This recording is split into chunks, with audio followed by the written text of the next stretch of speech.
Okay, how's your week been, Eric? Dude, it's been good. It's been kind of crazy. I finally got my first normal weekend in like a month and a half because the weather's just been an absolute shitstorm here in Uh, Washington. So it the it has been. passes have been just like 3 to 5 feet of snow. Five is excessive, but definitely 3 feet. I mean, I'd believe it because like You guys over got 3 feet. yeah, where I live, we got like 2 feet, Yeah, dude, it's and been and we're not nuts. we're not even up in the mountains. No, not one bit. But And yeah, dude, that's been my week. It's just been I worked Monday, Tuesday, Wednesday, Thursday, Friday, which I normally only work Friday or Tuesday through Friday, and I work 10-hour yeah, shifts, right? So like that yeah, extra yeah. 10 hours, like essentially doing 50-hour work week, dude. Ugh, Make that I'm so tired. money. I'm so tired. Yeah, I get that, dude. You Ugh. must be exhausted. I mean, Yeah. I also only slept like 3 of those days. I only slept for like 5 hours. you got to get sleep. I know, You dude. do. I'm trying. It's so Sleeping during important. the Like, day is so hard. I, yeah, that's true. So for context, Eric works graveyard. Yeah, it's So rough. I can't imagine trying to be nocturnal like that and having to sleep during the day. It's hard. It is really hard. I really thought that it would be easy and that I'd acclimate to it, but like, oh my god, that Yeah, that's just tough. I I personally I'm a night owl. I love Well, staying no, up. dude, I am too. Uh, and yeah, but like it hits different when you have to actually sleep during the day. Yeah, it Because hits different when it's a requirement. yeah, because when you're a Yeah. night owl, normally you just stay up late and you're like, oh, I guess I'm running off of 3 hours of sleep today. That's fine. Aw, Or shucks. or I'll sleep in a little bit, Yeah, yeah, and you're yeah, like, I'll live. yeah, But what you're doing is a whole different ball game. yeah. This is survival on hardcore. Hmm. That's a Uh, Minecraft reference, and I don't even play Minecraft. I fucking hate that game. I suck at it. same. I suck I'm at that not. game so much. I'm not a fan of that game. It's That's a good. lie. Okay, wait. I like that game for the potential that it has, but I Mm. am not creative enough to sit down and build a castle that I wish I could actually build. Anywho, Daniel, how was your week besides the billion inches of snow that you got? Well, my week has been. It started off a little rough. Yeah. So I just got over COVID. Ah, wah wah. Sorry. Yeah. So I was, and so one of my I live with three people. One of my roommates got COVID with me, but the Hey. other I gave him COVID, and Oh. then my unfortunately, Yeah. and then my other roommate apparently has an immune system of a god and never Facts. got COVID. Nice. And so because he wasn't infected, we had to stay in our rooms. So Yeah. I spent 10 days in my room. Isolation. It was worse. That alone Yeah. was worse than actually being sick. Oh, I believe it, my guy. And so that kind of sucked. Yeah. And No, so definitely. I started to get really stir crazy the last few days. And so Thursday was my final day in isolation that I was cleared of COVID. It'd been 10 days. My symptoms were all gone. Yeah. And so I called the lady at the hotline and she said, yeah, you're good to go. And Yeah. I did like the 80s movie freeze frame karate kick in the air of Woo! like joy. I was Yeah. like, yeah. Yeah. And then I walked into my living room and just like pumped my fists in the air in enjoyment. Nice. So You had that techno music playing in the background. I didn't, but in my brain I did. It's COVID free. I am COVID free. but that was nice. And then just going outside, I forgot how much I missed humans, dude. Bro, I'm an extrovert, so it was terrible not being able to see people. I will happily say that I'm an omnivert. I need a little bit of both. And I think Mm, everybody needs a little bit of both, but I feel like I really survive on a little bit of both. yeah, And night shifts have been, but at the same time, night shifts have been, oh, beauty. Yeah. because I don't have to talk to anybody. But at the same time, I can talk to my coworkers as often as I want. Yeah, and Which I sucks for them. you're like, you're my human interaction for the week. Yeah, So. sucks for you guys. You have to hang out with me, losers.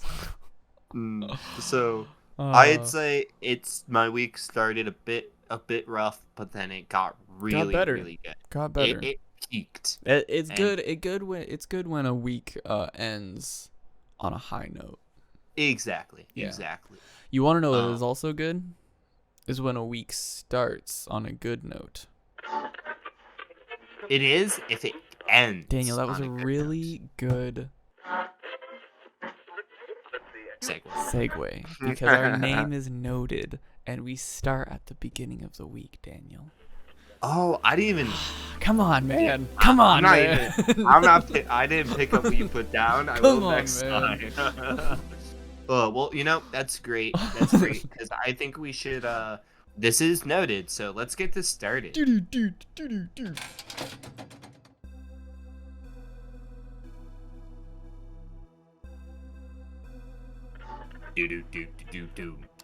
Welcome to Noted. Today, I am your co-host, Daniel Allshouse, and I have with me Eric. Hey, Eric. So today we're for the audience. You and I wanted to do something a little bit different, and today we wanted to do kind of a breakdown of one of your favorite movies, and a movie I had not seen until this week, Good Will Hunting. Yes, sir. And so just kind of for understanding, what we're going to be doing here is we're going to have two major segments. One of them is going to be called Is It Notable? Where we'll break down why we liked it, what we didn't like, if we didn't like something, and if it's worth watching at all, and if we recommend it. And then the second segment will be Notes versus Notes. We'll be talking about what we wish would have happened, what we would have changed. And then if Eric and I disagree on anything, we'll be going at each other there. So, Eric, why don't you, when we were deciding what movie to choose, because we, as you know, if you've listened to our other episodes, we love TV shows and movies. Facts. That's practically the only thing we can consistently, reflect on. Always. And I feel like our friendship was honestly built on all of my friendships are built on movies, Daniel. Ours was anime. Yes, that is correct. But when we were talking about it, you wanted to talk about Robbin Williams, and we kind of came to Good Will Hunting. And so, why do you like it, bro? I like it because Robbin Williams, Matt Damion, what's his name, Skarsgård. Ben Affleck, and Ben Affleck, yeah, him too. I really like it. I feel like it's like a coming to age movie for a young man to be confident in his skin. Yeah, and I really like it because I'm a young man and I am not confident in my own skin. So you felt like you could relate to I feel like it was a relatable movie, not in the sense of like him being a janitor genius boy, but the sense of him just like how one angry Boston boy processes emotions.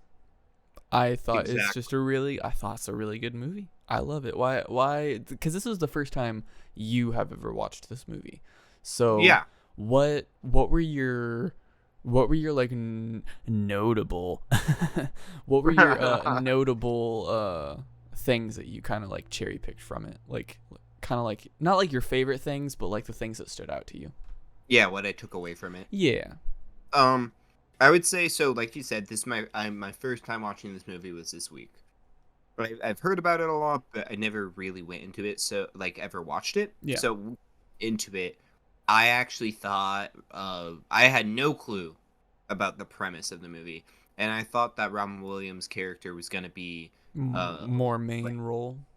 No, I thought he was gonna be like a little. I thought he was gonna be a jerk. I actually thought he was gonna be like really. I thought he was gonna be like a therapist who turned out to be kind of like evil.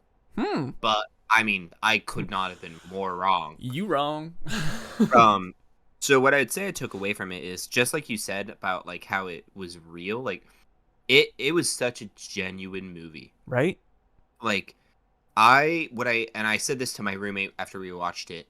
A lot of movies, especially nowadays, romance careers, they Yeah. romance like relationships. Yeah. Yeah. And it's just everything is just so much more. You really they blow everything up Yeah. to you know what I mean? It feels staged. Exactly. It feels exaggerated or like Exaggerated. That's a yeah. perfect word. It's too That's exaggerated. exactly. It's super exaggerated. Very like you see it through that Yeah. certain lens. And so I felt like when I watched this movie, when I noticed this, it felt very genuine and down to earth in a way Yeah. that most movies are never are. Mm-hmm. And so I really loved that. That was Yeah. something I took away from it. Yeah, it felt very genuine in a way that I just don't feel like a lot of movies are nowadays. Yeah, dude. That makes sense. It was real problems that like anyone could relate to. Like you said, you can't really relate to the fact he's a genius. Yeah. I don't know. I like it I though. think they used him being a genius to be relatable Yeah. because he was going through something we all go through. Exactly. Ours isn't being recruited by an MIT professor. Yeah, math person. No. No. But it's like I grew up in a small town. I dream of seeing the world and going everywhere. But I'm not gonna lie, I moved to a slightly bigger town 30 minutes away from my small town. Facts. And I haven't moved out yet. Facts. I'm working on moving to a city. That's my dream. But it's scary. It is. Life It's is terrifying. it's super scary, especially because that I mean I'd be moving away from pretty much all my friends. Yep. I mean, I might move to a place where I have one or two more friends, like one or two other friends, but like Yeah. moving away from my immediate family, my safety nets. I know this place. I have places around this town I can go to, and so it's scary to go to the unknown. Yep. And I feel like that's what Will's character is battling a lot. Matt Damon. Matt Damon's character. Yeah, Matt Damon's character. Will is the name of the character. Yes. Yeah. Thank you. Yeah, I got you. And so movie etiquette. No.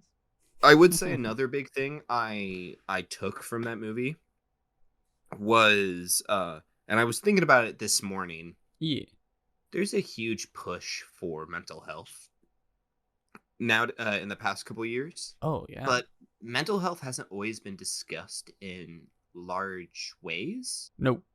Not one for a bit. long time. This Yeah. movie though, I feel like was really ahead of its time. Cuz that's this whole movie. This whole movie is a battle of the mind. Oh yeah. That's the whole thing.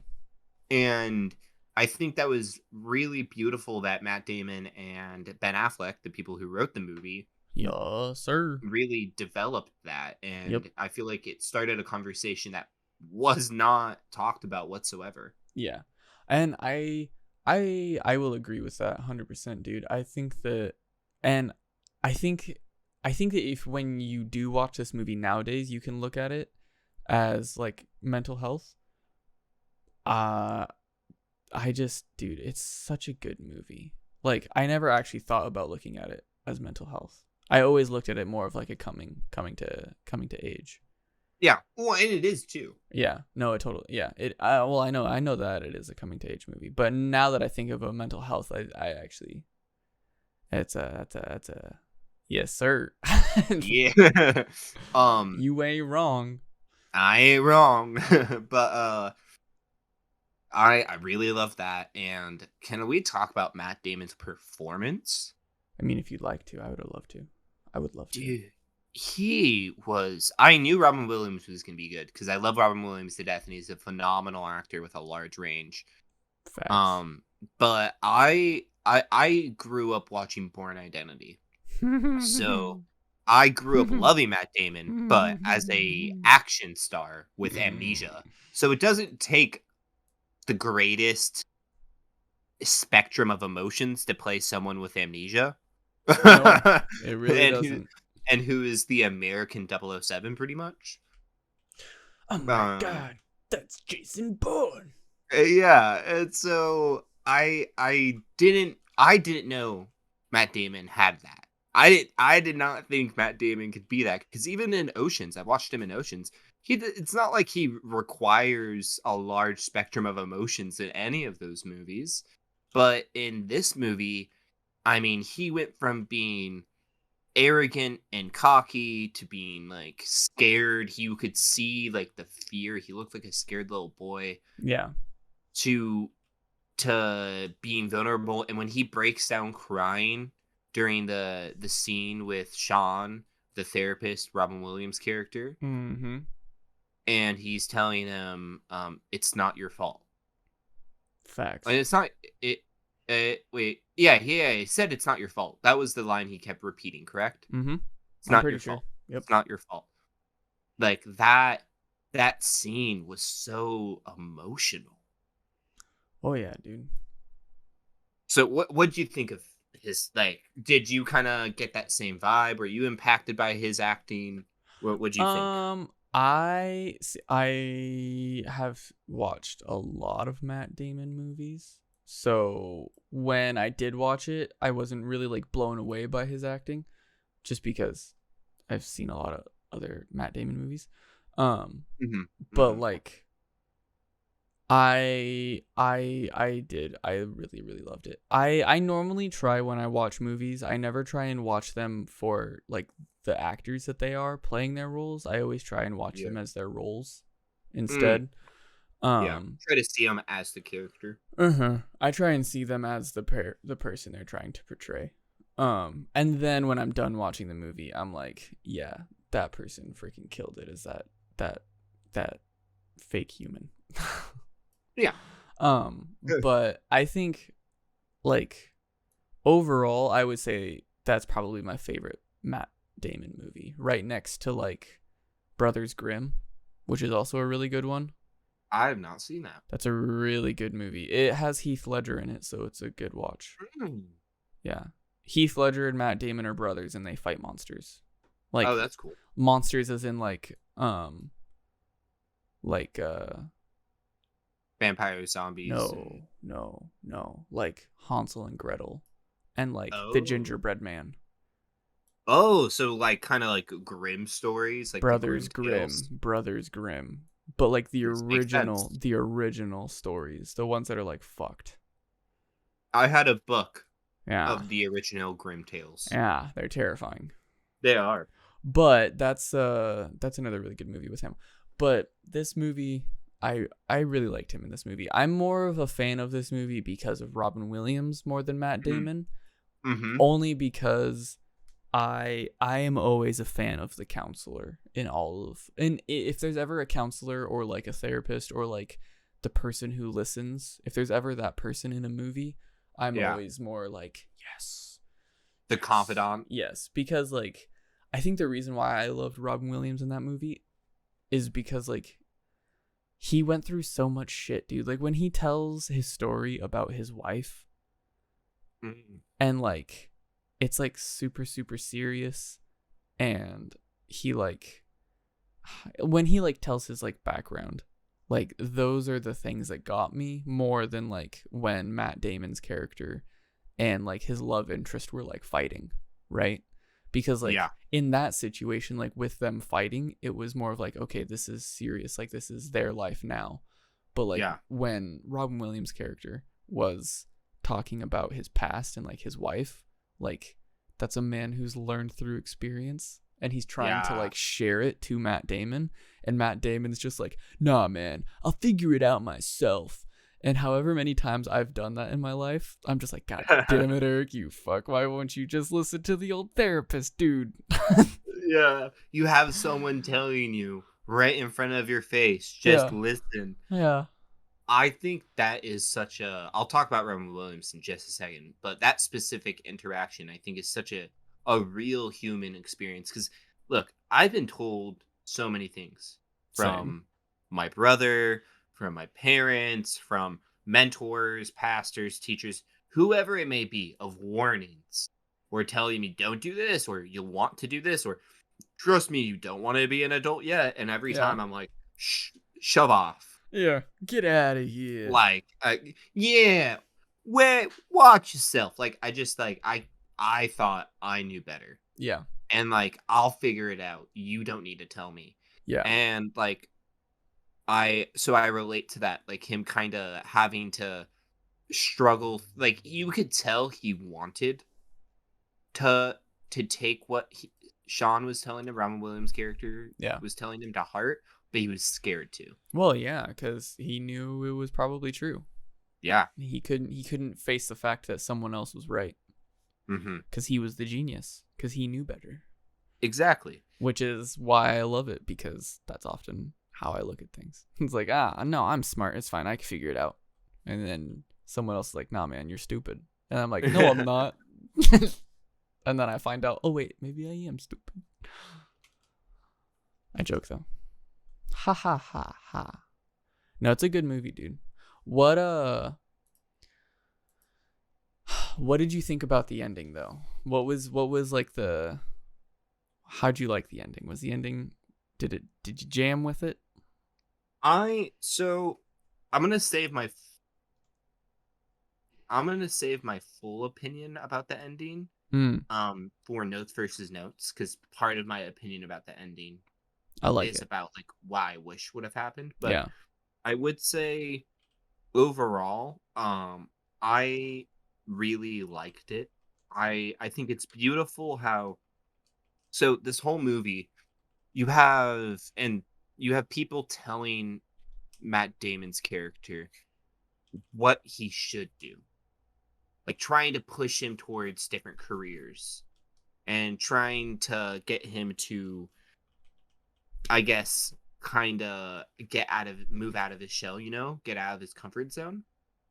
Yeah. And he eventually is like, you're right, like I can't stay here. I need to, I have this lottery ticket. I need to cash it in. I need to get this good job. I have the brains. Specifically, when I say everyone, it's the professor, Yeah. Lambo. Yeah. He's really trying to push Matt Damon's character in one direction the whole time. Oh, yeah. And I think it's beautiful that he chooses to go after his honey Yeah. instead and leaves that all behind, because I think it's a great lesson in the fact that, look, it doesn't matter if you go for the really fancy high paying job or the government job, or if you go for like your lame brick or you work in fast food. Doesn't matter if you go to college or if you learn from a library. Well, all that matters is that you do what makes you happy. And if Facts. going after a girl and marrying her is what makes you happy, then do it. Yeah, yep. And that was his quest. Exactly. And Yeah. I think that was beautiful. And I loved that Robbin Williams was like, he stole my line. Oh yeah, the had to see about a girl thing. I thought that was great. Yeah. What do you think of the ending? Oh, dude, I would agree. I would agree. I thought the ending was like, let me put it in like not ramble terms. It was it was one of those endings, I honestly, it kind of just made me smile. And it was like, good for you, man. You're kind of just doing what you want to do. And like the fact that he, like, okay, Ben Affleck's character, he's like, Yeah. The only thing that I want to do one day is like when I come to pick you up to go to work, to our endless horrible job, I want to come and pick you up and for you to just not be here. Yeah. And that's like said at the beginning of the movie. That's like one of the first lines that Ben Affleck says, like towards the beginning, isn't it? No, it's actually like in the last fourth of the movie. Really? Okay. Either way, I'm happy that it actually happens, because I like when things like that actually happens, when characters are like honestly surprised, because I don't think Ben Affleck's character was like actually thinking it was going to happen. And then when it happened, he was like, fuck yeah. Like, I'm so happy that this actually worked. And yeah, when he shrugs, like, I don't know where he is, it's like, you know exactly where he is. Exactly. And then when it actually, like, goes to Robbin Williams or whenever, dude, it's just so good. I love It the ending. is. I love the ending. I think the ending is the best part of the movie, besides like the lessons that you learn throughout it. Yeah. I would say the ending is the best because I feel like the ending really, really wraps everything together. I would say the last. I agree, but I would take it one step further and say like the last third of the movie is the best part of the movie because, or like the last. I would say, if I'm going to get specific, Yeah. every part after Ben Affleck says that line you said, where Yeah. he's like, like the best part of my day is the 10 seconds where I knock on your door and I hope you were not there. Yeah. And I hope that you got out of this place. Yeah. That every part after that is phenomenal because after that part, that's when gets his shit done. Yeah, well, because that's when he walks into the office with Robbin Williams, and Robbin Williams tells him it's not your fault. Yep. That's when he has that breakthrough, and that's when he gets the catharsis, and Yep. that's when he starts changing and goes for the better, and everything just starts kind of one after another. And then, like, when you think he's gonna just go after the job, and then he ends up leaving to go find the girl. Mm-hmm. It's just a beautiful way to wrap the movie up. It's a beauty, yeah. I do kind of want to reel back a little bit and go back to Robbin Williams because I didn't really speak on that too much. I totally agree. I think he's I think he's my second favorite character. But it's a close second between him and Matt Damion just because Robbin Williams' role in that was so beautiful. I really loved every time he talked about his wife, like you said. Yeah. And when he tells him, it's like when he starts telling Matt Damon the story about how his wife farts, and then he's like, "It's the imperfections that are the best part. It's those little those little things you do every day." Yeah. I loved that. The improv line of Robbin Williams. Was that improv? Yes, sir. Oh, that's beautiful. Robbin Williams is a genius. I'm not sure if it was the only improv line, but like the story that he told right there was apparently like a story, like an actual story, like oh, dude, that's a personal story. Life. Yeah, like a personal story of his, like just like the punchline apparently, and yeah, it's funny. Something I learned throughout my life, and something I'm learning more about, like relationships, it's loving those like little things and being okay with the imperfections. It's like, look, you're not gonna absolutely love being around this person 100% of the time, but you're gonna fall in love with the things that are not perfect about them. You know what I mean? Because it's like no one's perfect, and if they were, it would be kind of lame. And it's learning to be okay with those little bad those things that would be quote unquote bad, those imperfections. Learning to be okay and love those things is what makes a relationship work. And I think that was just a beautiful part. And I think Robbin Williams did such a good job of being like, his acting was phenomenal for one. It was. And like him playing the role of a character, like every time he spoke, it was soft spoken and it was like genuine, and it was like he was very down to earth and he was very kind, but it never felt like he was weak like some characters that play that role are in other movies. Yeah. Like he would, if you say something he doesn't like, he's gonna make sure you know it. Yeah. If you do, like when Matt Damon's character was testing him and like made a comment about his wife, he like fucking pushed him up against the wall. And I thought that was beautiful. I like it. It made his character feel multidimensional. Yep. And I agree. Like he actually went through the experiences. Exactly. And he wasn't just a pushover. Nope. Like he was, look, he didn't want to be rough with you, but if you required it, he would be. And he wasn't afraid to tell you it. Facts. So I thought that was beautiful. Yeah, I agree, dude. Okay, so we're getting towards the end of Is It Notable? And a big part of Is It Notable is when we talk about if we think this movie is worth watching. So I'm gonna let you start us off in this part. Do you think this movie is worth watching, Eric? Nope. Ah, plot twist. Don't even watch it. It's not worth your time. If you like learning life things and learning, and don't watch it. If you like to learn things, don't watch it. It's hot. It sucks. It's the worst Robbin Williams movie ever. Kidding. It's amazing. I love it. I would watch that movie as often as possible. Honestly, it's a really good one. I wouldn't say often as possible, but I think the reason why I would suggest it to people, I wouldn't like, I wouldn't suggest this movie to everybody, but I would suggest this movie to people who like kind of like what we were talking about earlier, like mental health, like mentally distraught.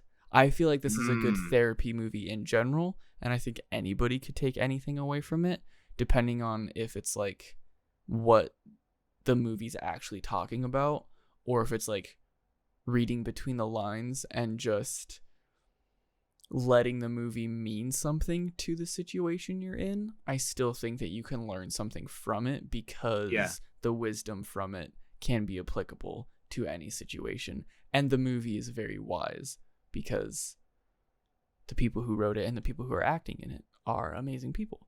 At least writing wise. I don't know them personally, so I can't really say anything about that. But anywho, it's a really good movie. I would always watch this movie. If you have the option to watch it, watch it. I agree. That is my little spiel rant type mumble of words. I could not agree more. Yeah. The movie is, I mean, easily is one of my favorite movies now. Like, really? Yeah, easily. Well, you're welcome. I think, no, you're right, Eric. I bet you love to hear that. You were right. I know. I think part of the reason why I love this movie so much is the tee off on something you talked about. When you said, like, if you're kind of distraught, like, I'm 22. I'm still really trying to figure out what I want to do with my life, and I'm scared. And this movie takes place with him being a 20-year-old about to turn 21. And he turns 21 halfway through the movie. So he's literally our age, give or take a year. Young man becoming adult. Exactly. And like so I really related to the fact that he was scared to move forward with life. Like, he was willing to stay in his hometown. And like, can I relate to exactly everything he went through as a person? No. But can I relate to different mental traumas holding you back and wanting to stay in your safety net? Yes. And stay with the exactly, and stay with the people you know that will always have your back, even if it doesn't mean doing what you know you want to do. Yeah.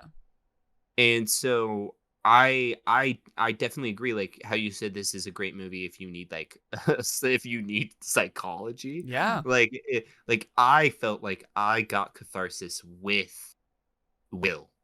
I agree. agree. As Will grew, I felt like I grew. Yeah, because I think the situation of the movie is so real. Like we were talking about earlier. Like, it's a slice of life that isn't exaggerated or like media messed with. Like, it's not new. New things are exaggerated. Yeah. Excuse me, sorry, continue. My bad.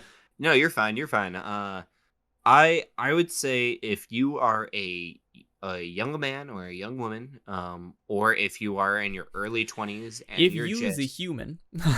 Well, I mean, anyone should watch this movie, for one. Anyone should watch this movie. But if you're a young man and young woman who is like a teenager about to become a young adult, like you're a young adult about to become an adult, or you are like early 20s and you're just scared, this is the first piece of media I recommend.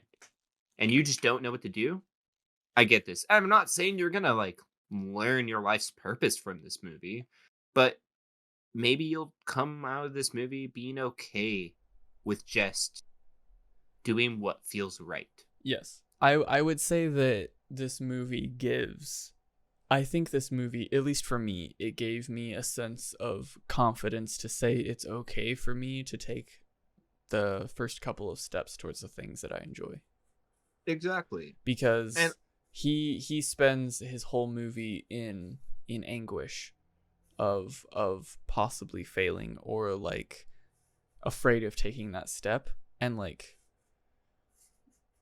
really it's not that hard to take the step. It's just terrifying, and it's okay to like seek counsel, and that's what he did. Well, he wasn't looking for it. He was required. He was forced to find counsel, to be given counsel.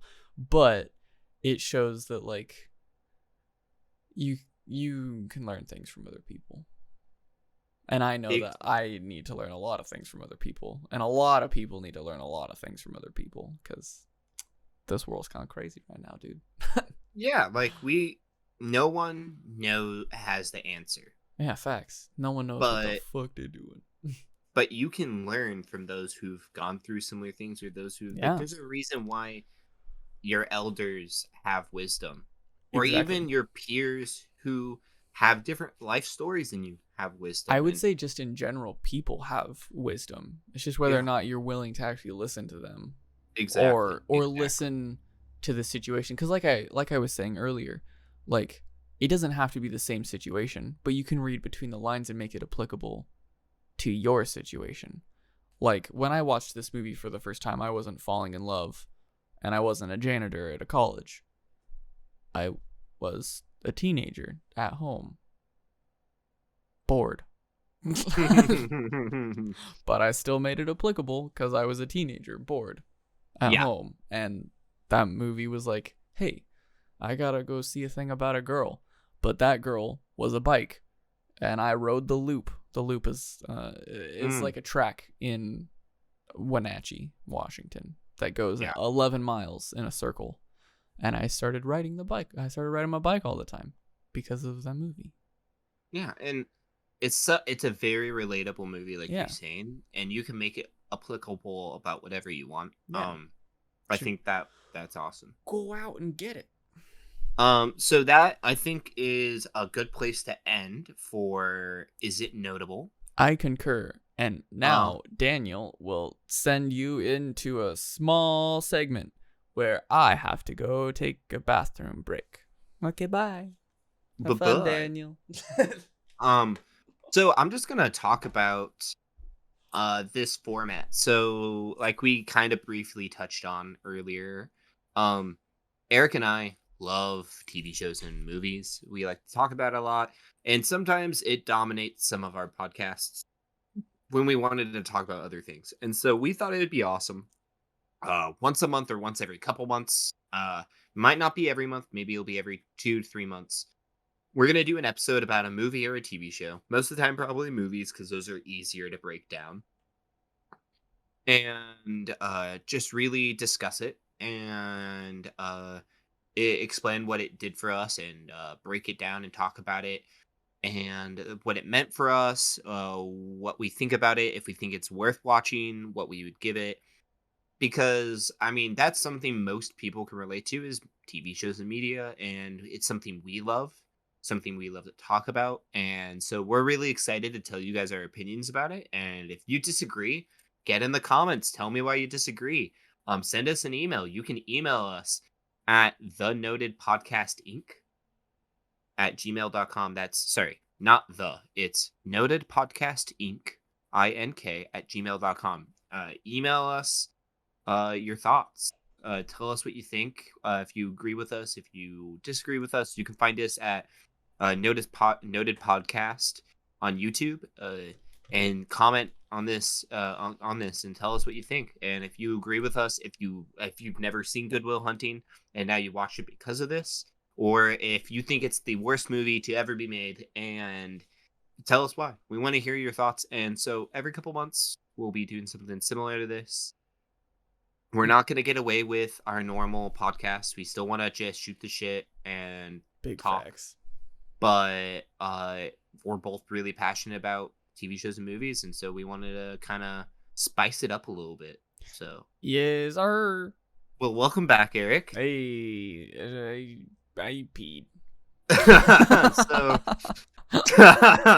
thank you. I'm pretty sure everyone desperately wanted to know what you did. I know. That's why I said it. So we're gonna break into notes versus notes. Yes, sir. So what notes versus notes is what we wanted to. We'll talk about kind of what we wanted to happen, what we would change. If and this is really the segment that we'll probably debate the most on. Yeah. We tried to just kind of talk about our opinions in the last segment, and this one will be us really challenging each other's opinions. And what did we expect from it? This movie we probably won't be debating as much. No, I think we're probably gonna agree about a lot of things. Exactly. I don't think there's really much we'll disagree on. Yeah, I was thinking about that, and I was like, nah, I think this week's gonna be pretty light now. Now that you and I just talked about that, and I was like, nah. Exactly. Like, normally I can find anything to argue about. Not with this movie, though. It's so good. Yeah, no, I think we both just have similar opinions and love it. So, let's get into it. And I think I'm gonna start us off on this one. Yeah, you go, man. That's all you. So I mentioned it earlier about the ending. So this is what I would have changed about the ending. Okay. I really loved the fact that he went off after the girl. So to explain what happened, him and his girlfriend, Matt Damon's character and his girlfriend end up getting in a fight and they break it off. He wants him to move to California. Sorry. You're fine. You made me sad. It is sad. It's super sad. No. She's your British boo. She is, honestly. But he broke it off with her. She invited him to move to California with her while she went to med school, and he was pulling back because he was scared, and he was afraid that she would regret the decision and drop him, like he had been dropped by his family. Yes, sir. And so he pulled back and pulled up his guard and told her he didn't love her. Lies. And broke her heart. And so the end of the movie is him telling Sean, Robbin Williams' character, I'm going to go leave for this girl. Like he's leaving all of his job opportunities, he's leaving his home, and he lives in Boston. She moved to California, and this boy drove. I want to say real quick though, that's so unrealistic. That car he had would barely make it out of the East Coast. There's no way he's driving to California in that car. You don't know that. Dude, it could happen. Bro, that car, I looked at that car. That car probably couldn't make it from Washington to California. To Southern California where Stanford is, let alone drive from Boston to California? Nah. Jokes. But that's besides the fact. So he leaves to go see her, and then the movie ends with him driving on a highway. I loved that. Yes, I desperately wish there would have been 5 more minutes. Where you got to see them talk? Yes.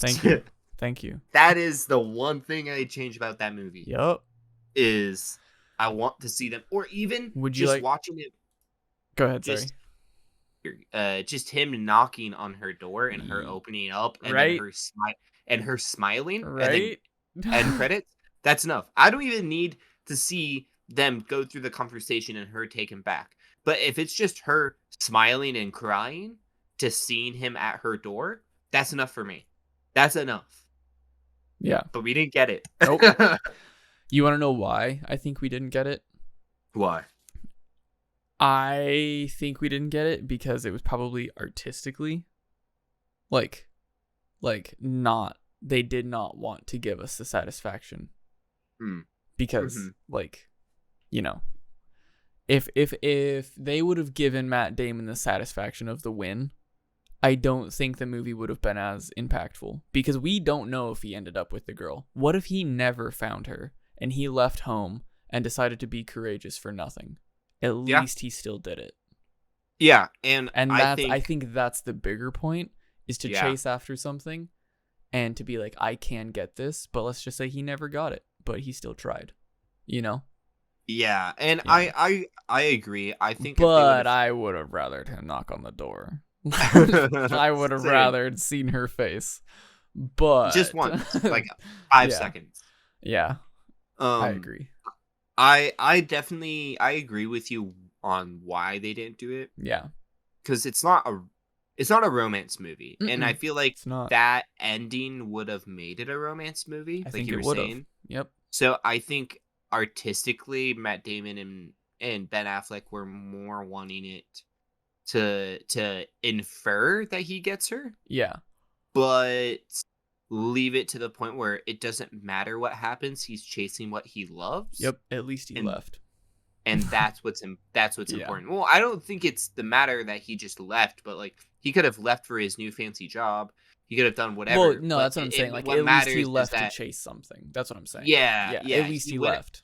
Yeah. exactly. He went after what he wanted, Exactly. what he truly wanted, and that's what's important. And so, I understand why they did it, but a hopeless romantic as myself, I want to see him get the girl, or at least they don't even need to show her like taking him back.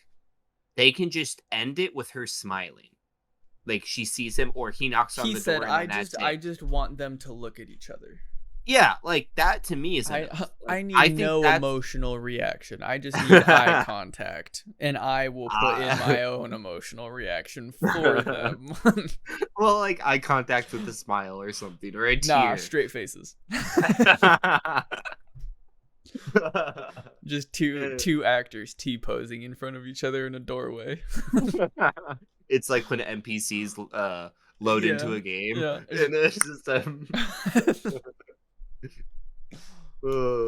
but yeah, that's the only thing I would change. Is there anything you would change? Okay,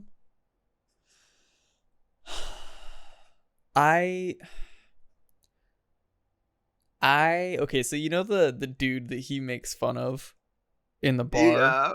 Yeah. I wish that they had more of a relationship in that movie, and I wish that he would have came back towards the end and he got to like be a dick to him again. You just wanted to see Matt I Damon just wanted to see Matt Damon bully again. him more and be like, "Oh, them apples." That's what I wanted. For anyone who's unsure, there's a scene in the movie where they're at a bar, and it's a Harvard bar, and they're Ben Affleck's character Chucky is trying to pick up 2 girls, and he's pretending to be a Harvard student, and an actual Harvard student prick, a blonde asshole, glasses on and everything. Man looks like a superficial hippie. He does. Yep. He has douchebag vibes. Oh, yeah. He just radiates punch me. Yeah. But he walks up and starts like humiliating Chucky and just pretty much like playing with him. Yeah. And making him feel stupid. Yeah. And Matt Damon was having none of it. Nope. None of it. And Matt Damon does to him what he was doing to Chucky. Yeah. And he just runs over him. And it's not like he was going out of his, like, he was giving him chances to be like, defend yourself, show us you're smart, show us you're not he just couldn't. Yeah, he's like, I'm giving you the opportunity to defend yourself, but you're regurgitating it. Yep. Yeah. And so I thought that was awesome. I agree. And so yeah, so you wanted more of that. You wanted to see them go at it. I did, only because I loved the banter in that movie. Like mm-hmm. the way that like Ben Affleck and Matt Damon talked to each other whenever they were kind of like teasing each other, like the brotherly tease that they had between each other was just like great. And then the way that he just dude, I loved it. I love bully Matt Damon. Bully Bully Good Will Hunting. Yeah. I will say, I going into this movie, I'm not a huge Ben Affleck fan. Mm. So going into this movie, I was not too hyped on it. I'm a big Matt Damon fan, but I wasn't too hyped for Ben Affleck. Yeah. At the end of the movie, I kind of wanted more Ben Affleck. I'm not gonna Dude. lie, like, Yeah. he nailed it. He is a good actor. When his roles fit him. If he tries to fit into a role, most of the time I'm not a fan. But if the role is written for him, I always think he does an excellent job. 100%. Well, and I think he played such a good job of being the loyal best friend. He played a good job at playing him. Since he Mm-hmm. wrote probably his own role. Yeah. Yeah. I saw there was an interview, I think Matt Damon was on the Breakfast Club radio show. Uh-huh. It was when I was researching for this. I didn't actually watch the video, I just saw like the clip. Yeah. And I watched like 5 seconds of it. And apparently him and Matt Damon, Ben Affleck, Matt Damon, because Ben Affleck was talking about it. They fought over who was gonna be Will. Yeah. Which I don't blame him. I mean, I would want if you and I were to write something like this. Oh, I'd throw hands whoever got to be main actor. I'd be like, nah, dude, get out of here. No, we're playing Rochambeau for main role. Heck yeah. Playing Rochambeau first to 50. No, we're 1v1ing in Battlefront. That's what we're doing. Okay, I get main role. That's how. Oh, I get main role. No, yeah. Battlefront honestly, 2, yeah. Honestly, though, I like to pretend I'd win, but I wouldn't. Daniel, you hedged your bets horribly in that situation. Oh, I did. Like, we'll play a game that I know Eric can slap me in. No. Jokes. He that's the point. I'm picking a game he's over prideful in. So then he gets shook when he starts to lose and he loses the mental. And that's how I win. I don't beat you in the game, I beat you in the brain. But if your hands can't keep up with your brain, you still lose, Daniel. You still lose, Daniel. Give me 6 months. Give me 6 months. It's already been 6 months. Oh, we've only played for like 2. No. Yeah, we've only been playing this game for like 2 months. When did you come over here? Yeah, but okay, we didn't play it. No, we didn't play counts. It for another 3 counts. months after it. We played it one evening. No. One evening. Counts. You had time. Next time I come over, you'll still lose. We're 1v1ing next time I come over. Okay, fine. You'll still lose. Okay. He's okay. Look, will I maybe lose? Yes. But am I going to try my damnedest to kick your ass? No. Yes. Oh. Yes, I will. Yes, I bet yes. Sorry. It's going to be USD all over again, my friend. No, it won't. This is a completely different game. This is a completely different game. This game is all about dodging and not punching. And you know it. Yeah, I mean, you're not wrong. You're not wrong. Ugh. Just give me Kylo and I'm set. Give me BB-8. Oh fuck. I'm set. I'm done. I can't beat BB-8. No one can. Sorry, side tangent, guys. Our bad. Okay, so Robbin Williams. So we'll get back to the movie. I know it's been when was the first time you watched this movie? A really long time ago. I've watched this movie like probably in total like 25 times. Okay, so I've seen this movie a lot. You might not be able to answer this movie because it's been such a long time. You meant question, but yes. Yes, sorry, yes. You might not be able to answer this question. But if you can, take yourself back to little wee Eric when you watched it for the first time. Okay. What did you expect going into the movie? Did you have any expectations? What were you thinking? Well, if we're going like literally first time I ever watched this movie. Okay, give me a second. This is hard. Yeah. You might not be able to answer this question. I can kind of answer it. it probably won't be like the most like truthful statement, but I can give you like Your best idea. like general emotion, I would Mm. say, instead of like what I actually thought, because I don't remember that. But Yeah, general yeah, yeah. emotion, I thought that it was gonna be more along the lines, because like when I went into that movie the first time, I really only watched it because Robbin Williams was in it. Okay, I okay. That's the only reason why I watched it, is because when I was younger, dude, I would just seek Robbin Williams movies. The man's a king. The man is so much. He is amazing. I love that dude. I mean, Yes. I haven't watched all of his movies, but the ones I have seen, I'm in love with, and I will I forever. Yeah. cannot English about how much Robbin Williams means to me. Um so I will leave it at that. Yeah. But So, this movie, I went into it with the thought of like Robbin Williams was going to be main character, and okay. he wasn't. And Mhm. so it was more of like I'm kind of bored. I don't want to watch this anymore. And I'm pretty sure the Oh. first time I watched it, I don't think I finished it. Yeah, because he doesn't. Robin Williams does not show up for like 25 minutes. Yeah.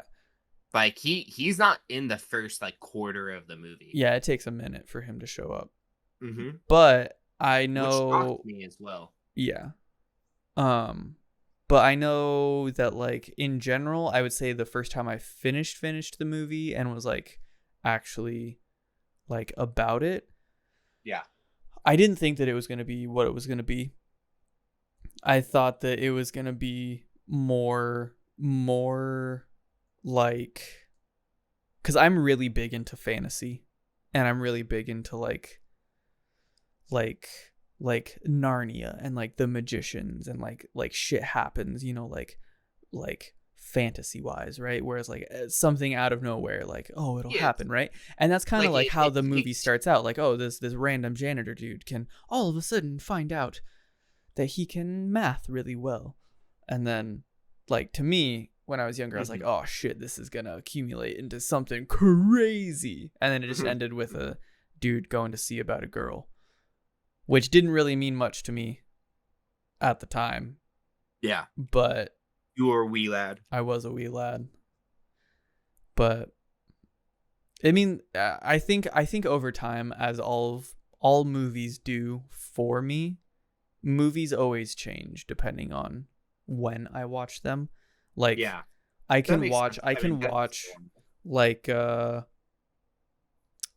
like like Howl's Moving Castle, right? Oh, Watch it banger. watch it like 5 years ago, and I'm like, "Oh, that movie, it's just so beautiful." Watch it 2 years later from that. Man, that movie is it's just so insightful. It's so good.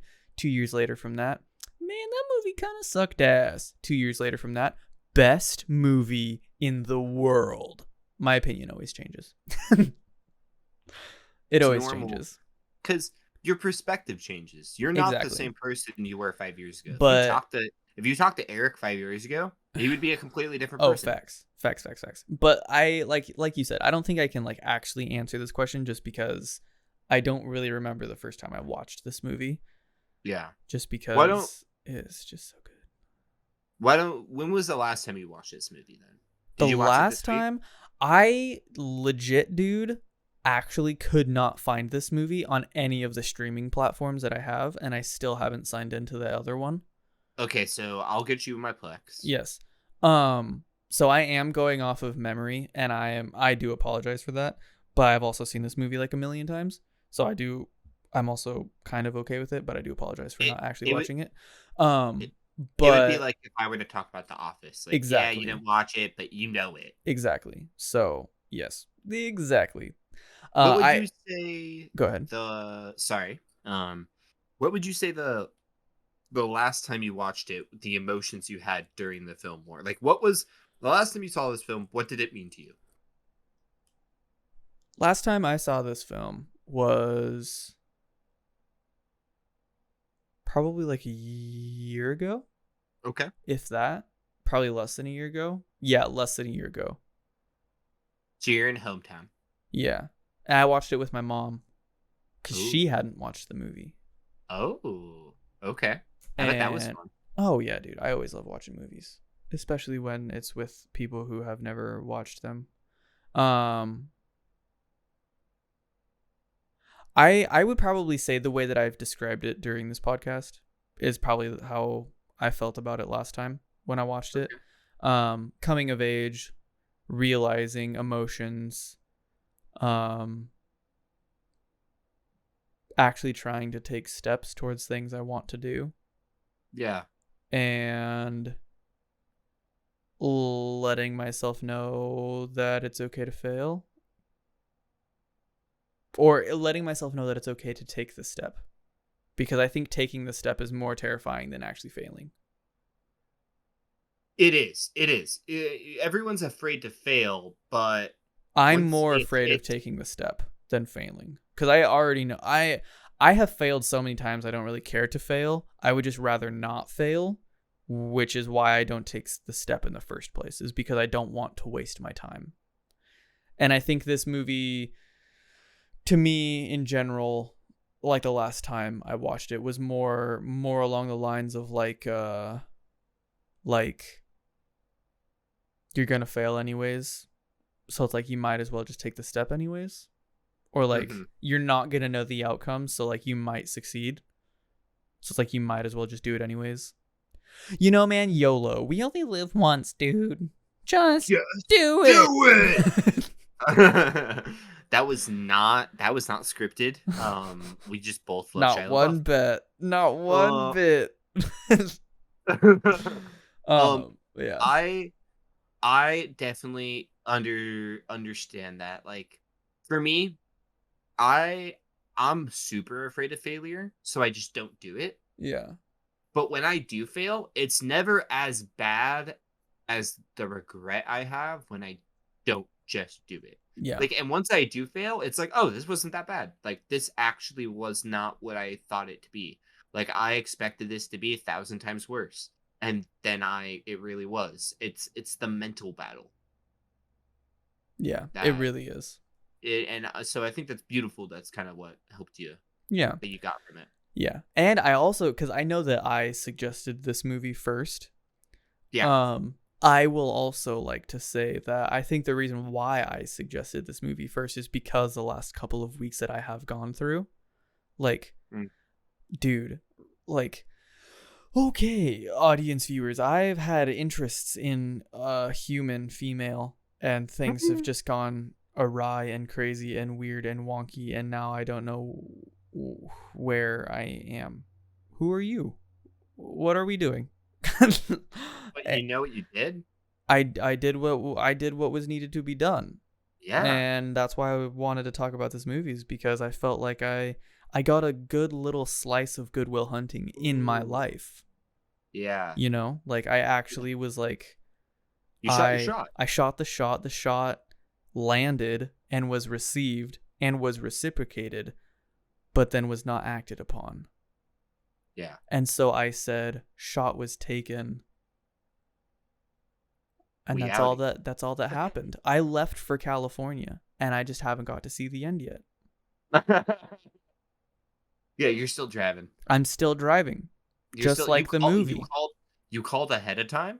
I did. But you're still driving. Yeah, I pre-ordered that shit, and I'm still waiting, man.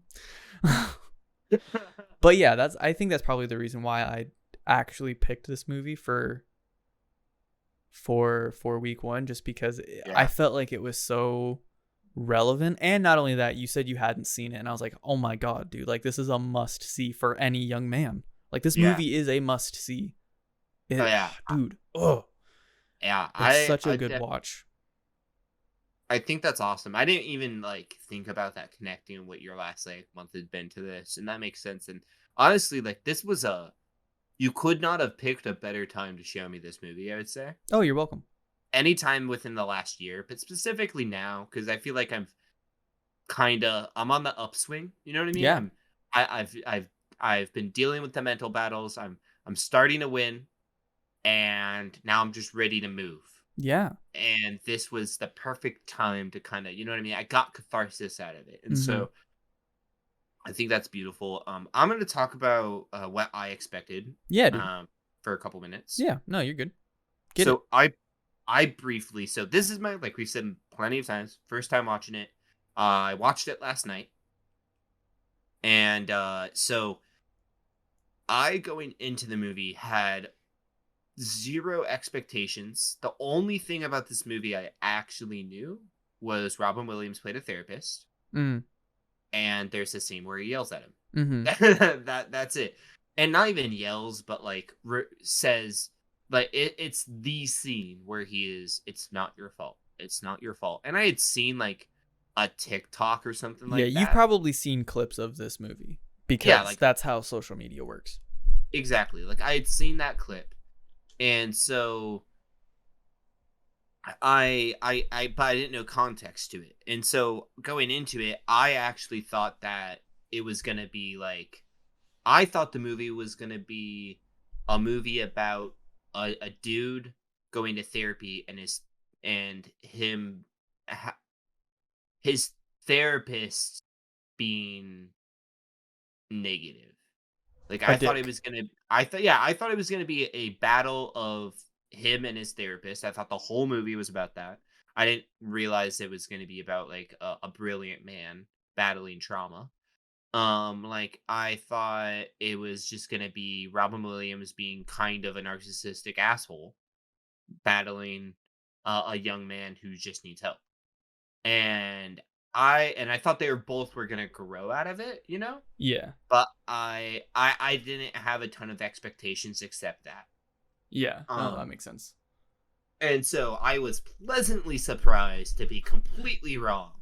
Pleasantly surprised. Yes. Um, I will say, something I wrote, well, because I was taking notes while I watched the movie.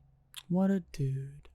Something I wrote down was looks can be deceiving, and I think that was kind of a an underlining message throughout the movie. I wouldn't say it's like its main message, but Yeah. I would say there was several times, especially with Will specifically, but even with his friends and with the professor and with Sean, um, that I felt like there was a theme with a lot of the main characters where they look one way but they're the other. Like Will specifically is the biggest example. He looks like a slut. He looks like a poor dumb dude.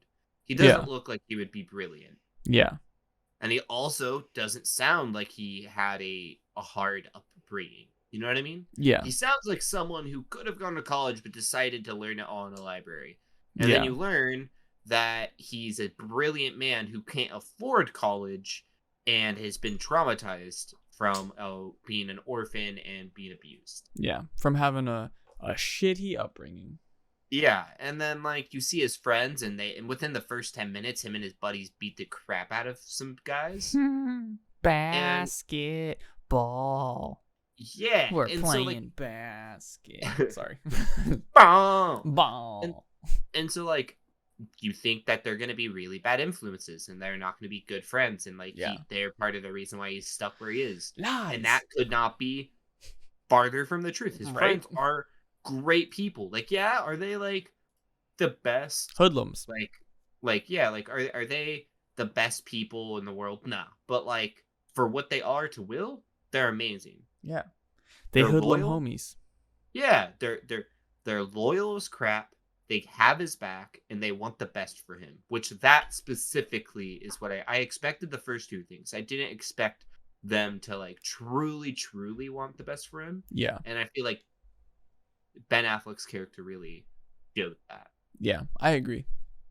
And so, and then there's other moments throughout the movie where it's like it's not what you expect, like his girlfriend Skylar being a trust fund baby. You don't expect that the way that she handles herself. Sorry. Yeah, you don't, and her dad dying and her Yeah. inheriting it. That dynamic, you don't expect that Mm-mm.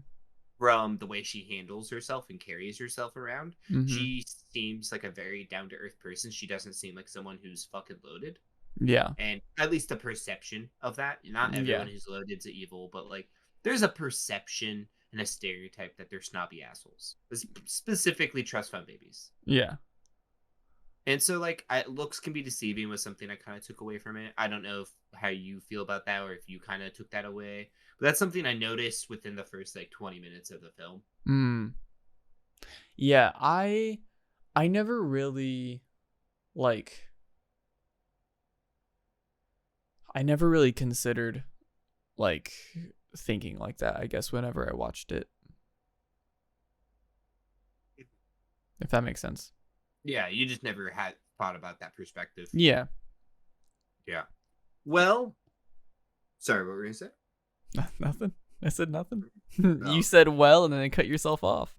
Yeah, I thought I heard you say speak up a little bit, but that's my bad. Well, I think that wraps it up for notes versus notes. And that we're coming to the end of the podcast. Yes, sir. Any final thoughts? I don't know, man. I like so you said that you learned that every like how you see people isn't how they act. So it's like don't judge a book by their cover, essentially. Yeah, looks can be deceiving. That's something that was my first initial thing. I definitely feel like I learned a lot more about it being like you said, 100%. coming of age and all that. But that was the first thing I noticed. Yeah. Yeah. And then yeah, dude, I like that.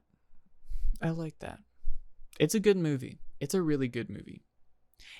It is. Out of all the other movies that you have watched, what other movies would you say have a similar feel to them? Do you think that this movie is like a standalone, or do you think that this movie is replicable? Like, have you seen this movie somewhere else? Does that make sense?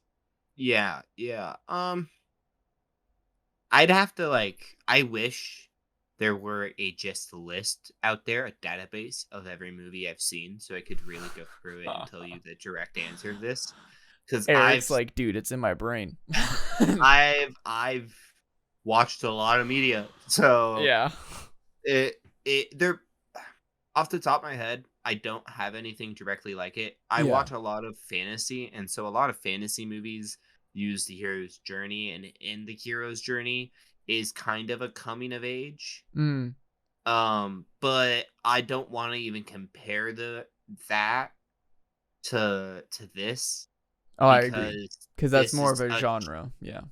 Yeah, and even like you can do a coming of age story in a hero's journey, but it's not the main focus of it. Yeah. The hero's journey usually is like it's a backbone to whatever story you have, but it's not the main thing. Like it's without the hero's journey, Star Wars doesn't work, but without like the universe, it doesn't matter. It's just basic. Yeah. And so like they complement each other, where this movie, it really broke down the mental battles of humans and mental health and the beauty of that. I would say actually, I just thought I was going to say this is a standalone movie. And I would say in a way this still is kind of a standalone movie. But there's one movie I can think of that I just watched this past week in quarantine that is very similar. What is it? The Edge of 17. Have you seen that? I have not.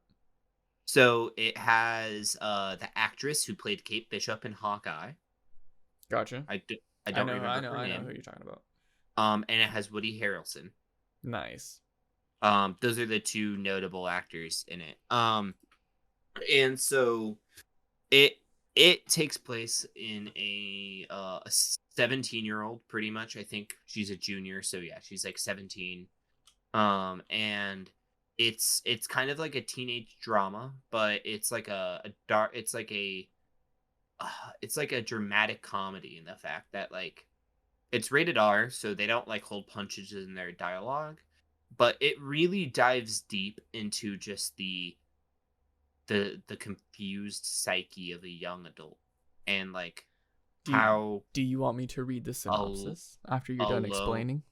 Yeah, please do. I will. And like how she's dealing with mental health issues, and it's more of a comedy than Goodwill Hunting is. Yeah. But in the fact that Goodwill Hunting is someone breaking through mental barriers and defense mechanisms they've set up because they've been hurt so Yeah. much. Yeah. It's the same thing. Yeah. She does not she has to grow a lot through this movie.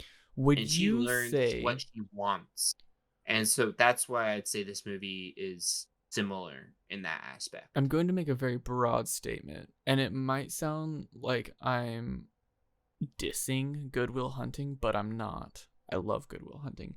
Would you say that Goodwill Hunting is cuz okay, so like I'm looking at a bunch of movies right now that are like, so like Juno, Easy A, Edge of 17, Sisterhood of the Traveling Pants, like a lot of like chick flick movies, right? But they're still like coming of age movies, right? It's still like a woman it's a girl becoming a woman, understanding what she has to do, right? Goodwill Hunting is a movie where a boy becomes a man and understand what he has to do. Right? It's just reversed roles, dude. Yeah. Maybe we just don't have enough movies where boys become men that are realistic situations, because we have a lot of movies where like boys become heroes. Yeah, but we don't have boys become men. We have those movies, I think with like I would say a lot of movie, like, have you seen a lot of Tyler Perry, or I think his name's Tyler Perry movies? Have you seen a lot of his movies? I don't recognize that name. 1 second. Oh, he does like he does like it. the movies where he plays the grandma or the woman. I see that. I forget what her name is. But he makes a lot of like coming of age stories. But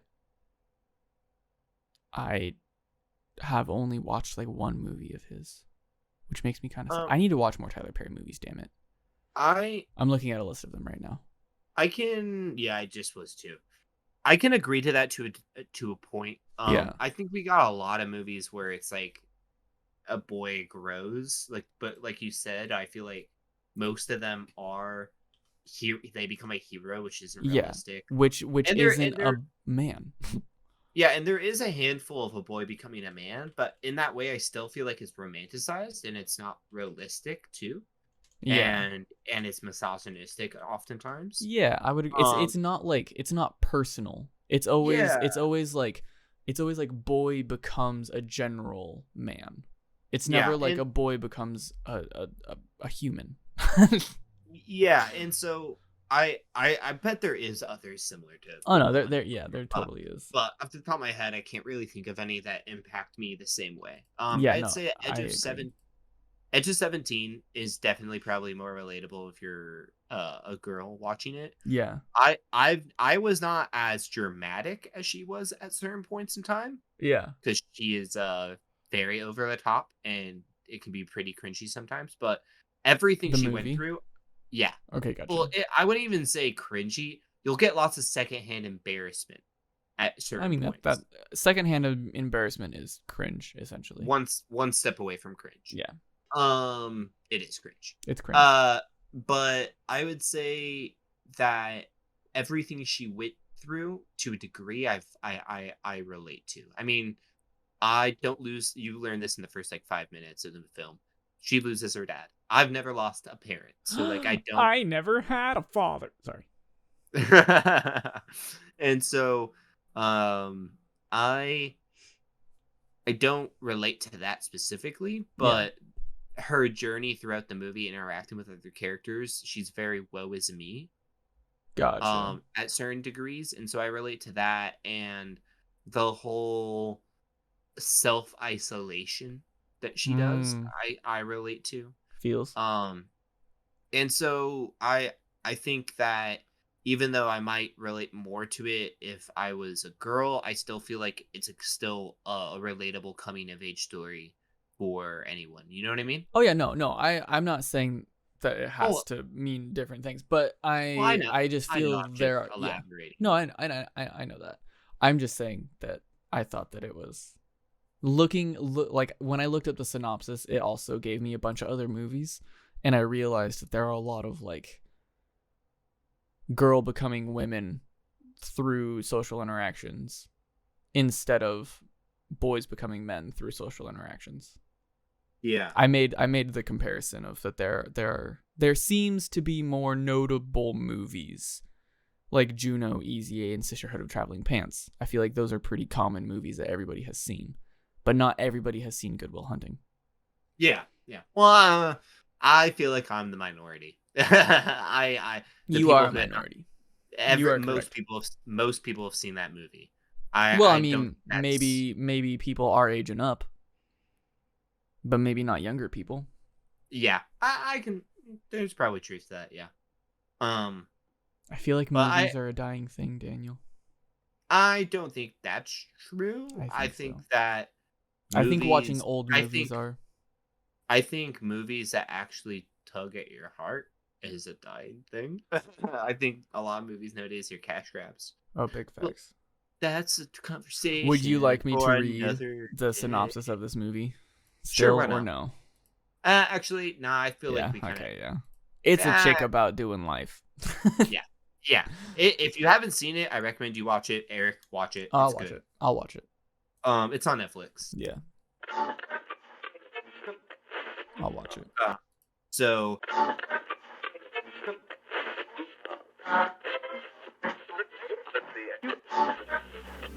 But yeah, that, guys, is the end of Noted. You can find us on Spotify, YouTube, and we're on Anchor. And TBD will be on Twitter, Instagram, and you'll be able to find us on SoundCloud. I'd say you'll be able to find us all probably the end of February. We'll be on all of those platforms. So please do subscribe, like, share, and you guys have a good night. Do you have anything to say before I close this out, Eric? Nope. Okay, well, this has been Noted. Hey.